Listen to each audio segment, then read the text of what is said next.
I give the floor to the International Fellowship of Reconciliation. Madam President, IFOR thanks the High Commission and her office for the oral presentation on Ukraine. IFOR is concerned about violations of the right to consensus objection reported in the ground. The local media recently reported the case of the young Wladysław Korola, who expressed his consensus objection for religious reasons and was eventually transferred to military service as a military recruit. Another case concerns two players of the Ukrainian national handball team, Ruslan Diякону and Dmitro Коваленко, detained by representatives of the police and District Territorial Center for Recruitment and Social Support. The Human Rights Committee in its concluding observation to the 8th Periodic Review of Ukraine stated that the state party should ensure that abductions and arbitrary detention of conscripts are promptly, thoroughly, and independently investigated.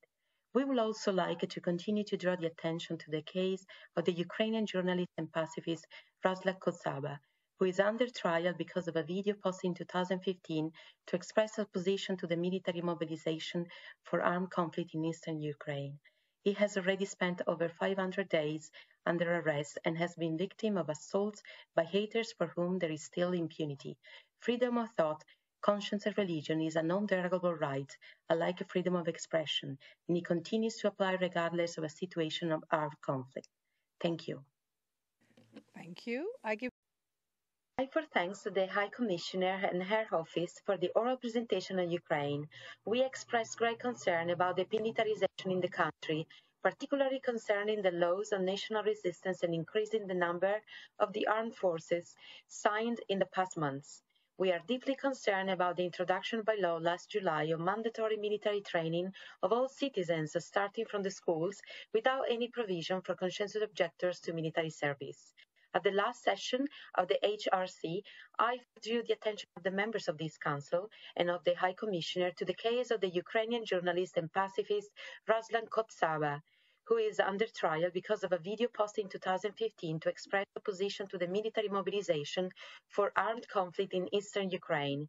He has already spent over 500 days under arrest for his expression of anti-war thoughts and is accused again of treason and obstructing military operations. His next hearing is scheduled for October 19. On June 25th, he was victim of an attack and received ophthalmological treatment at the hospital. We still witnessed impunity of haters who assaulted him. Lastly, we would like to highlight, as already reported by the Office of the High Commissioner, the case of 9 Protestant conscientious objectors in Rivne region, for whom it has been refused to replace military service with alternative non-military service. Thank you.